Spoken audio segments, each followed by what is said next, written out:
As we have a quorum, let's call to order the Port Authority for the City of St. Louis for its meeting regularly scheduled for October 10, 2024 at 9 a.m. held via Zoom. May we have a roll call, please? Commissioner Cone, Present. Commissioner Kay, Present. Commissioner Mason, Present. Chair McBride. Present. At this time, we'll take up approval of the minutes for a meeting held on September 12, 2024. Is there a motion to approve? So moved. Second. Properly moved and seconded. May we have a roll call vote, please? Commissioner Cone, Aye. Commissioner Kay, Aye. Commissioner Mason, Aye. Chair McBride. Aye. Now let's take up Resolution 24 PT 29 relating to approving a Sixth Amendment to the contract with HDR Engineering. Susan, can you walk us through that, please? Yes, I can. I'm going to show you a picture of the site as it looked, the design as it looked a few weeks ago. Can everybody see my cursor moving around? Yes. Okay. The buildings below are the existing trash transfer operation. The trash transfer building is right there in the bottom. This is the former maintenance shed. And this is the Union Pacific Railroad and the roadway, and right above here, the ground goes up about 50 feet. So we had thought we would put the new trash transfer building right there. And the former animal control building is right there.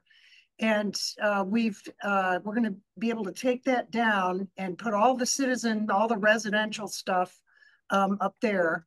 And it will have its own private or separate entrance, which was something the Refuse Division greatly prefers, so that the residents can come in and drop off stuff here. This is Interstate 55, and this is Gasconade, so there's a dedicated entrance right off here for resident drop-off, resident yard waste. And then there's a separate entrance over here for the trash trucks, the city trash trucks, the Republic trash trucks that come in. And we have, as it turns out, Parks Department brings yard waste. And the circulation was here into the trash transfer building and then around and then out. And unfortunately, we've discovered that what was under this part of the site was the old, was a quarry, and prisoners had sledgehammers and were breaking up rock. So this was basically a big pit. It was abandoned decades ago. And since then, it's been filled with asphalt millings that the street department grinds off of roads prior to resurfacing. So basically what you have there is a big asphalt sponge underneath this very heavy building that has a really thick concrete floor to withstand the weight and the torque of trucks coming in and out, and plus the heavy trucks. And it was going to require extensive structural work. We were going to have like 90-foot long steel columns, many of them, to get down to bedrock. So it was just, the cost was just out of sight.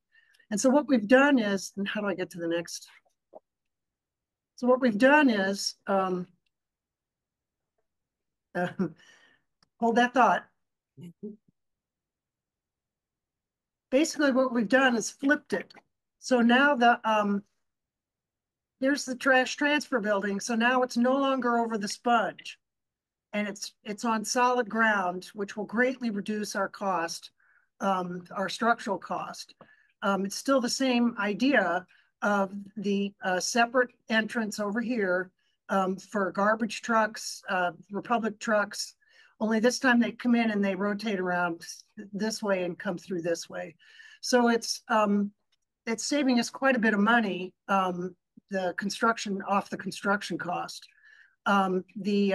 Therefore, the engineer, HDR, we've changed their scope. So now they're doing a different structural design here. We have to do some borings to make sure we understand what is under here, but we're confident that we've gotten this off of the old quarry site. So in HDR's contract now, we've changed the site plan. That's an added cost. Originally, we didn't have this animal control building, the old dog pound building, and now we do. So we've have some environmental work to do there for the building itself. The building will come down. So now I'm going to scroll forward to the. So those are the images of what's going to happen. And so now I'm going to, the resolution itself, resolution 24 PT 29 is a request to add to HDR's contract to incorporate all the extra work that the site revisions entail. And so we're asking to amend the contract by $225,000. And then in the last amendment, there was arithmetical error. We omitted accidentally $847. So now we have a new not to exceed contract amount of $1,739,564.28. And they're almost halfway through with all the plans and specs. We want to go out for bid in a month or two. But the additional scope is covered by the $700,000 freight enhancement grant that we got that's currently being used. It's an FY25 fund. And then we have the matching ARPA money to bring that total up to 1.4 million at the moment, in addition to the money that we already have. So the purpose of this amendment is to incorporate these site changes that we've made and cover the engineering costs to make those site changes. Thank you, Susan. And then I think you kind of touched on this, but what do we anticipate the timeline being for this project to be concluded? When I say the project, I mean the total project, not just the engagement of HDR. We'd like to get the trash transfer building out for bid in January and have construction conclude by the end of 2025.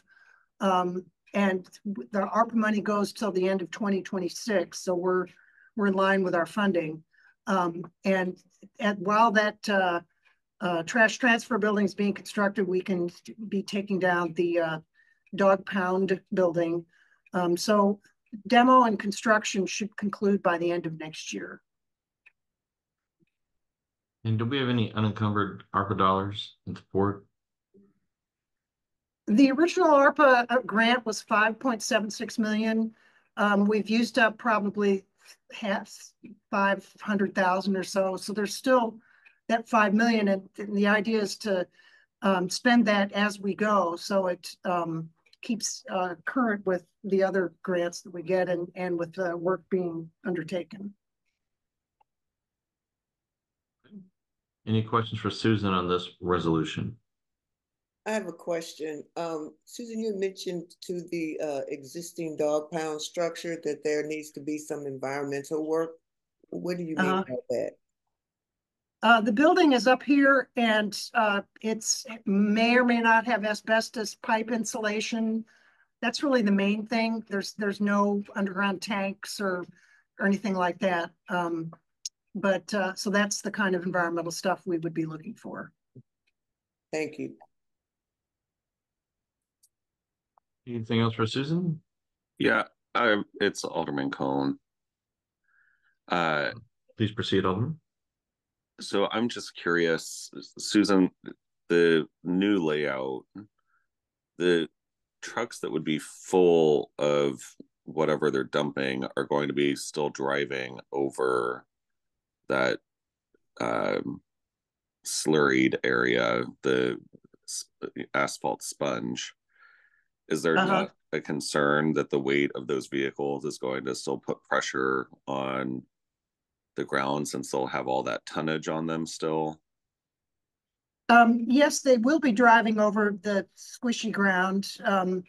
However, the main weight is in the trash transfer building. It has an 18-inch thick concrete floor to withstand the weight of the trucks and the torque of the trucks turning and maneuvering. And so you don't have that condition back over here where you just have a road bed and the trucks are moving. Whereas here it's all kind of concentrated, so the loads are considerably greater inside this building. And so this will be a concrete drive, but it's not going to have the kind of impact that this surface will have under the trash transfer building. I just think that this is something that we're planning to have around for a while now, right? I mean, this isn't. Yes. So, yes. 20 years of massive trucks going over a, 8-inch concrete road. Seems like there might be some, serious weight applied to that, even if they're moving. Uh-huh. Are we adjusting the thickness of the road at all to deal with that? Or, I mean, yes, HDR's engineering drawings will accommodate that extra weight. A lot of those trucks will, after they've dumped their load, will be empty, but you're right, there will be some heavy trucks moving across that road, and the design for the road will accommodate that. But the way the arrows are pointing on this map, it looks like they'll take the long way around and they'll be driving as they're full over the, asphalted area. And then they empty, in the shed and then leave on solid ground once they're empty. But once they're full, while they're full, they're driving over that unimproved area. Right. So that, as I said, the design for that concrete road bed will include the thickness of the concrete and whatever structural support a road like that would need. Okay. And then I'm just looking at historic aerial maps here. Pretty cool website if you guys haven't checked it out before. But it does show the old quarry site from like the 1950, 1968 images here. So I don't know if the folks who are doing this design plan have kind of overlapped that with the current layout just to make sure. It's a pretty helpful tool. Yeah, if you could email me the site or the link, they have looked at where the old quarry was, and they've looked at old drawings, and this edge, we think this is the edge right there where the old quarry site was. So they've got we've taken borings in where the old quarry site was, all in through here. So now that to confirm that this is solid ground, we'll be taking the borings there hopefully next week. So yes, I would like to see that to make sure that they've seen that. It looks like from the historic aerial that the quarry extended to just the north in between those two kind of like light sheds on the current existing transfer building. So they have the three kind of skylights on that building on the lower end of your photo, the existing structure. So if you go just directly north of that, that's where the upper edge of the quarry was across the railroad. Okay. But I'll send you the link for it. That'd be great. Thank you. It's a very helpful tool. And then the images on my computer are not very clear. The green, is that a building or is that an area? The green, sorry. There are two green areas right there that are, one is a yard waste operations. That's the larger green rectangle. And then the smaller one is truck washout. So the garbage trucks dump their stuff, and then when they're empty, they come into that area and get hosed down. So those are just kind of service areas. Those are the two green areas you're talking about? Mm-hmm. Yeah, so there's not a structure built on those. It's just you're right. There's no structure. Okay. that's something that we've had conversations about in the past is, you know, the streets department, and I don't know if Bethany's on the line, but you know, we leave all this equipment just sitting out there in the hot sun and winter air and all of that fun stuff. So, you know, it quickens the life of the equipment that we have. So I wasn't sure if, since we're going through the process of, you know, building a new facility here, if we are going to start, you know, maybe making improvements to help improve the life of our fleet. Yes, I would hope so. I mean, there's room in, once this, there's room inside the new trash transfer building for some trucks to be stored. And I agree, if the better we can maintain the trucks, the better off we'll all be. Alderman Cone, Director Williams is not on this call. Okay, I'll follow up with her separately. Okay. Thank you. Well, maybe she. I'm on, but as a guest.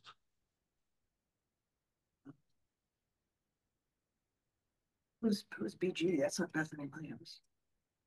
Oh, she is calling me right now. Well, maybe she is on as a guest under a different thing. So very good. But it does not affect my vote for this particular. Yeah. Okay. Let's go ahead and take up a vote for Resolution 24 PT 30. Excuse me, 24 PT 29. Right. Excuse me. Any other questions for Susan on 24 PT 29? Hearing none at this time, I'd entertain a motion to approve Resolution 24 PT 29. Hello. Director Williams is on. She put a message.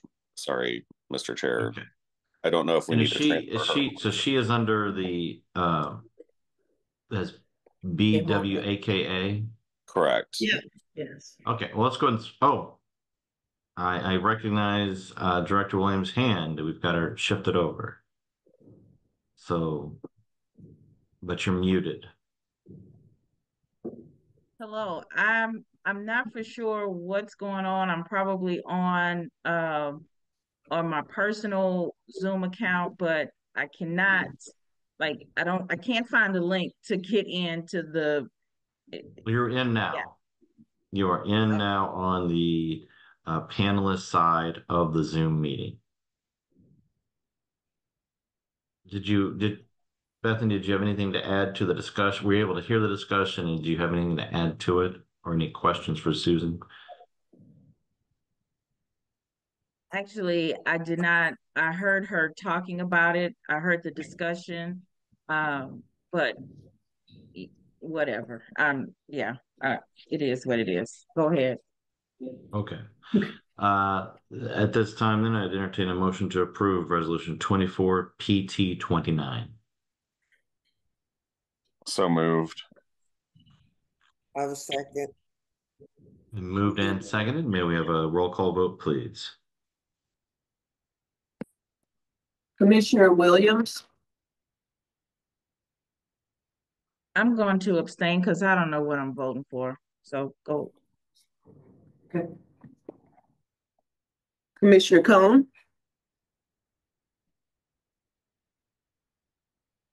Alderman is still on mute. Aye. Commissioner Kay, Aye. Commissioner Mason, Aye. Chair McBride. Aye. The motion passes and the resolution is approved. I'm going to take up Resolution 24 PT 30 now, relating to a revised mooring lease with SCF Fleeting LLC. Susan, can you walk us through that, please? Sure. This resolution covers a mooring lease. We put out an RFP for it, and SCF, who was the operator for our municipal river terminal, and plus they had some other leases with us. The selection committee chose their proposal for 1,600 feet of mooring at 100 for the first year, 125,000 a year. SCF is, the parent company has been bought by Ingram, so it's now Ingram Barge, but their Ingram, whatever their full name is. But so we went through that whole process and brought their proposal to you. And it was approved, but then we got a permit from BPS so that SCF could start using that fleeting location near Melanphy Street. And we got a call from Ingram's in-house counsel. Is that right? Or was it S? It's not whoever was representing them in the scope of this lease. I don't recall if it's their in-house or their outside counsel. Okay. But anyway, so their legal team called James and had some concerns, questions about some of the clauses in the contract, and James and their counsel sorted it out, had some mostly to do with insurance. And so what we're presenting to you is that revised proposed lease. The length of the lease doesn't change, the dollars, the linear footage, none of that changes. It's just some revisions to the insurance clauses. And the proposed revised lease is in your packet. So that's the resolution before you is requesting approval to accept this revised lease agreement, and nothing else would change. All right. Any questions for Susan or James on this resolution?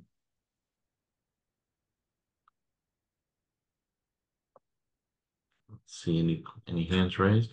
Okay, and so is this just a change from the negotiations from the permit to the lease itself? Is that where the confusion arose, or is there something else going on here?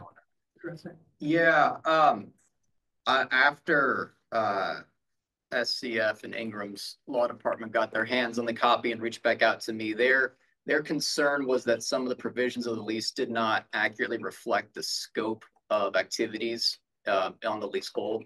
This is just a mooring lease. There were a number of provisions in there relating to insurance for real property that weren't really applicable. So this resolution would authorize another BPS permit and endorse the lease agreement in its current form, so we could walk it through as an ordinance and have SCF leading there on a more permanent basis. Okay, that makes more sense. And again, I would just echo, I think what Susan said, that SCF Leading's been a good operator for the municipal terminal. If there are no questions, I would entertain a motion to approve resolution 24 PT 30. So moved. Second. Moved and seconded. May we have a roll call vote, please? Commissioner Cone, Aye. Commissioner Kay, Aye. Commissioner Mason, Aye. Chair McBride. Aye. Motion passes and the resolution is approved. All right, we have our lobbyists here, and so Jackie Barzay, Chris Johnson. Mr. Johnson's unmuted himself, so I'm going to recognize him first. He's quicker on the draw. Chris, what do you have for us in DC? Everything in good order there? Not exactly, but there's always hope. Good morning, everyone, and I'm going to give a little report on what's going on in Washington, and then I'll talk more precisely about what we're doing for the Port of St. Louis in and around Washington. So Congress is in recess now. Obviously, as everyone knows, we're several weeks away from the election. So folks in the House and the Senate are busy campaigning across the country in advance of the election. Before Congress recessed, they passed a so-called continuing resolution or a stopgap spending measure to keep the government open and funded through December 20th. So all of the agencies that we care about, the Coast Guard, the Maritime Administration, the Corps of Engineers, the Economic Development Administration, et cetera, are funded through December 20. Congress will come back in session a week or so after the election for a so-called lame duck session, and we anticipate that they will stay in session to right up to or close to Christmas. And the major priority they have is passing these spending bills so we don't get a government shutdown right before Christmas. It is completely unclear how that's going to happen. The Speaker of the House has said he's not going to lump all 12 spending bills into one package and pass them. So it could get kicked into next year and the next administration. So we will see. And obviously, if there is a government shutdown, as we've discussed before, that will have all types of negative impacts on the St. Louis area and the port. So far, even though there's a lot of partisanship and very close margins between the House and the Senate, and a lot of philosophical differences, they have so far in recent past been able to come together and keep the government open. But we're continuing to watch it closely, and we'll keep you all posted if any problems arise. As it relates to St. Louis, Susan and I and her team have continued to work very closely with the Coast Guard with the goal of enhancing the Coast Guard's presence in and around the port and on the riverfront. In that connection, we have been dealing with Admiral David Barada, who is the commanding officer of the 8th Coast Guard District based in New Orleans, but with jurisdiction over St. Louis. We've been dealing with the captain of the port. As necessary, we've been dealing with officials at Coast Guard headquarters. We think we're making good progress, and hopefully in the next year we'll see some very positive news and developments with the Coast Guard and what type of additional commitment they may be making in and around St. Louis. We also, of course, continue to work with Susan on the South Riverfront redevelopment project, which of course was the subject of the first resolution today. We are dealing with various agencies that may be able to supply some funding to enhance the project. In particular, we have been interacting with the Economic Development Administration, which is part of the Department of Commerce, EDA, also looking at potential EPA grants and sort of green related grant funding to make this facility as environmentally modern and sensitive as possible. As we head into next year, Susan will be in Washington in the first quarter at least once, maybe twice. And we anticipate that we will be meeting with key members of the Missouri delegation to update them on all of the activities at the port, as well as possible meetings with our key federal partners at the Coast Guard, the Maritime Administration, EDA, and as necessary, maybe even the EPA. So that's a quick summary and overview of what we have been pursuing, and be glad to take any questions if there are any. I have a Thank you. Any question. questions for Mr. Johnson? Yeah, I have a question. You talked about the Southport redevelopment. You mentioned some EPA grants. is there anything that we are doing with regard to automation for our for our ports? So I think on that, I probably should defer that question to Susan. Susan, can you address that?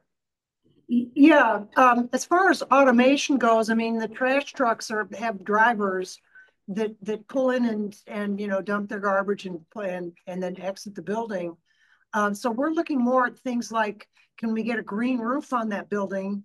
You know, it's got an open space around it. And if we can get some solar panels up there, can we either get the electricity sold back to the grid, or can we use it to perhaps charge electric trash trucks? Those are kind of a newfangled thing. It's hard to get an electric vehicle with the power to move and lift and dump garbage. There is one that we know of, and so we're talking to I think it's a Utah trash facility, to see how their truck is working that's electric, and if we can get an EPA grant to either get a truck like that. As I said, it's new. It's not as common as electric vehicles that, you know, individuals might have. But and so we're hoping to look at more EPA related stuff along those lines. Automation, I don't see. I mean, Bethany maybe she's still there. Okay, she left. So, but going forward, I can start looking into if there is any kind of automated system for moving garbage. But at the moment, what we're looking for is more green roof, solar energy, electric vehicles. That's our scope right now. Thank you, Susan. And I have another question for Chris. How much information do you know about the strike? I know they're in a temporary strike. Are you talking about the ILA? Yes. Yes. So yeah, let me give you an update on that. The International Longshoremen's Union Association, otherwise known as the ILA, went on strike at midnight on October 1. They operate all the ports from Maine down to Texas. After 2 or 3 days, an agreement was reached under which the ILA workforce will receive a 62% wage increase over the next 5 or 6 years. Based upon that, even though there were other issues that weren't agreed upon yet, the ILA agreed to immediately go back to work at all of the ports where they operate. And they established a deadline of, I believe it's January 15th, to hopefully reach agreement on all the other outstanding issues, one of which, of course, is automation, because the ILA is very concerned that the shipping lines, the carriers, want to install significant new automated facilities that could put members of the ILA out of work. So even though they have agreed to go back to work, and as we speak, they are working in every port on the East Coast and the Gulf Coast, except for probably ports in Florida due to the hurricane, there are still a lot of contentious issues, particularly with regard to automation, that have to be negotiated. And so it is possible that they won't reach agreement on that, and we could see the strike resume in January. But it's way too early to tell. But that's the update on the strike. So let's say they do go on strike. How would that affect, and maybe this is another Susan question, how would it affect our port here in St. Louis? And what effect would it have on our region? Susan, Chris, I can answer. I can answer that. Those Eastern and Gulf ports deal almost exclusively or largely in containerized freight. It's, shipping containers. And we have very little of that on the Mississippi. So most of our stuff is bulk stuff, grain, especially going down this time of year. Soon there'll be fertilizer going up. And so I don't see that much of an impact on our region. It's just because of the nature of river freight is pretty different. There's some overlap, but the seaports are almost all containerized shipping. Yeah, and let me just add to that, Susan, that when the ILA went on strike, they made it very clear that they would not strike cruise ships. They would not strike any ship that was carrying U.S. military cargo, and that on a case-by-case basis, they would work bulk ships, which is a long way of saying, to Susan's point, that what they're really focused on is striking container ships and allowing their members to continue to work on other types of ships. And as Susan said, we really don't have a lot of containers moving up and down the Mississippi River. So hopefully, if they, we hope they don't strike, but if they do, hopefully it will not have much impact on the St. Louis area. Thank you. All right. Any other questions for Chris? Thank you, Mr. Johnson. Jackie Barget, what do you have for us? Good morning, everyone. As Chris said, Missouri is still in their interim as well. Session won't start again until January 5th. I don't know if I've talked to you guys since the primary elections, but a little different than the federal government. The majority of our elections are determined in the primary elections here in Missouri. We have a handful of seats, a few in the Senate, a couple in the House that will have a pretty contentious general election, but the majority of them are over, and most legislators are now kind of moving on to focusing on what they're going to be doing next session.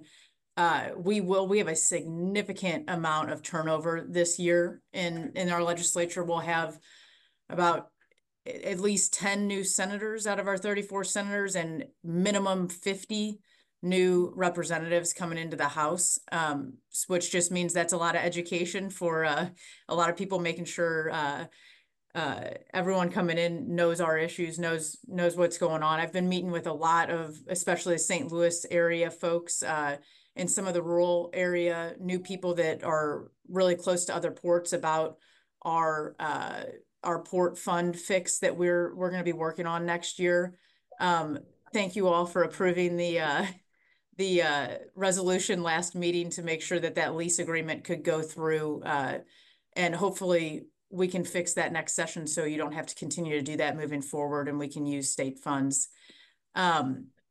A couple of things that are going on, although people are kind of trying to lay back and take it easy right now. Senator Lincoln Huff, I think you all remember, he is the current Senate Appropriations Chair. He ran for Lieutenant Governor and lost. So he will continue to be our Senate Appropriations Chair for his last 2 years. He is planning and has had a lot of discussions about having a hearing next month about the financial health of Missouri. I think I've talked to you guys a little bit about, we've had all of this influx of money coming into Missouri through federal dollars, and there is a lot of concern about needing to make cuts to our state budget moving forward and where those cuts will come from. I think he's planning in November to have budget experts, the state budget director, financial experts come in and kind of give a little forecast of what they truly see happening, and then maybe give them a few extra months to start working on where they think those cuts are going to have to be made before session, or maybe saying we don't need to make cuts, but we will see. And in addition to that, Senator Huff also this is our only rumors, but there are a lot of rumors floating around that he may get an appointment as the director of MoDOT either by current administration under Parson or when current Lieutenant Governor Kehoe takes over in January. If he does move over there, that's great for us at MoDOT. I will say we all have a very good relationship with him. I think he'd have a very open door policy with us. And then Senator Rusty Black from up in Chillicothe, he has, I think, the biggest Senate district in the state in Northwest Missouri, would likely take over as the Senate Appropriations Chair. He also is very, very familiar with port issues. I don't think that he would put us on the chopping block in those cuts either. I've had a lot of conversations with him, but there's going to be a lot of change, I guess, is what I'm getting at. We have new leadership in the House, a young physician from Kansas City, Representative John Patterson will be the next Speaker of the House, and a young attorney from Springfield, Representative Alex Riley, will be the floor leader in the House. And then over in the Senate, Senator Cindy O'Laughlin, who's the current floor leader, will move up to be the president of the Senate. And then there is currently a race going on between about 3 senators for that floor leader position, which is probably the most important position in the Senate. So it'll be very interesting to see what happens there. We are, as I said, just leading in the next session, we are going to have our port fund fixed to make sure that we can access state funds just like we had before, filed by 2 of our St. Louis City folks, so Senator Steve Roberts in the Senate and Representative Del Taylor in the House. We are also going to have those introduced by Republicans that have worked on port issues in the past, just to make sure that we don't run into any issues with any partisanness there. And we've been talking to leadership in both chambers, and after the November election, I think things will start rolling a little quicker, and hopefully we can get an early hearing and get things moving there too. Besides that, November, we don't have, as I said, we don't have a ton of elections going on. Obviously we do have elections. A lot of them are what most people would say are predetermined, as a Republican safe seat or Democrat safe seat, but we do have a lot of amendments and propositions on the ballot, which I'm sure you're getting inundated with your commercials. So I will keep it short, but I don't know if you have any questions for me about anything going on Missouri wise. Any questions for Ms. Barget? Well, it looks like a lot of education is in our future for the next session. So yes. Anything we can do to accommodate that. All right. Is there anything else on our open agenda? Yes, I have something.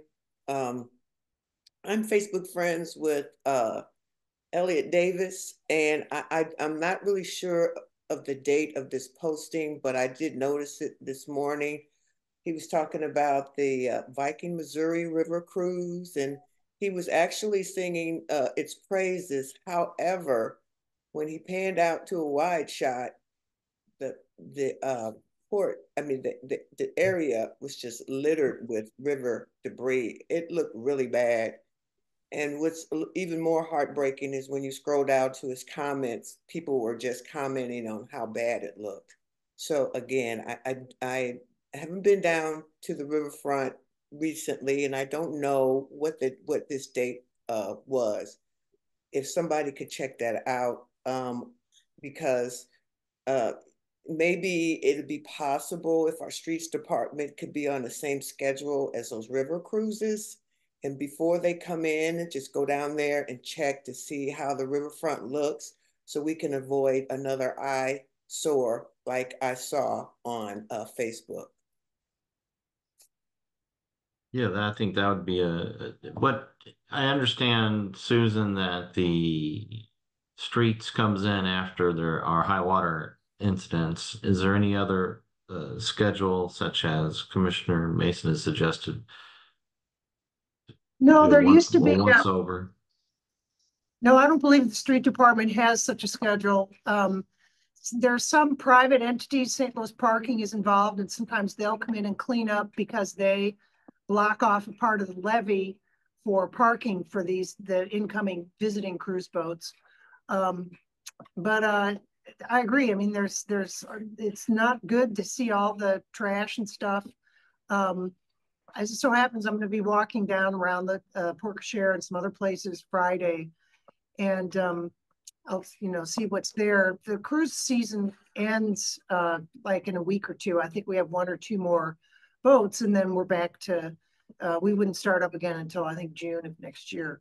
But I agree. I mean, it's a continual problem, and the street department does come in after a flood and push logs and hose down some of the heaps of sand and stuff. But there's certainly room for improvement. Right. Yeah, I think it would behoove our street department to have their schedule maybe starting next year to really keep an eye on that. I didn't see a lot of trash, as in paper trash, things like that, but it was like logs, roots, things like, and it was over.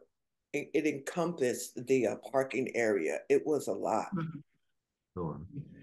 Susan, let's do this. Can we, in the between now and in the beginning of the next cruise season in 2025, start working on a plan that would involve the parking and involve streets, so that we can have beautify this riverfront to the best extent possible, especially for our cruise partners. We've been working hard to get Viking here for 5+ years. So, and the other existing routes, I think it'd be important to just to give them the best presentation possible. So if we could flag that and put some effort into putting a plan together with the various partners, I think that'd be very beneficial.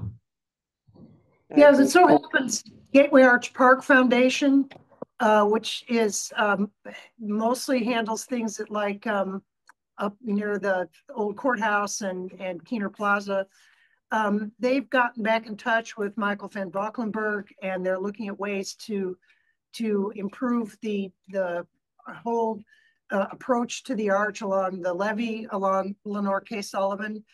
And they've got a number of stakeholders, the port, Great Rivers Greenway, streets, and they are working on a plan just like you described. So I'll try to get them to come to one of our Port Commission meetings and give us an update as to where they are, because they are representing quite a few stakeholders, because everybody wants to see the riverfront look better. So I'll see if I can get them here in the next month or two. That would be outstanding. And then just to make sure that one of the issues that we flagged to discuss is that beautification. Yep. Anything else on open agenda? And thank you, Commissioner Mason. Anything else on open agenda? No. Seeing none, our next meeting is scheduled for November 14, 2024. At this time, I'd entertain a motion to adjourn. So moved. Second. Previous role. Moved and seconded. Recognize the previous role. Any objections to previous role? Seeing none, we are adjourned. Thank you. Thank you. Thank You you. all. Have a good one.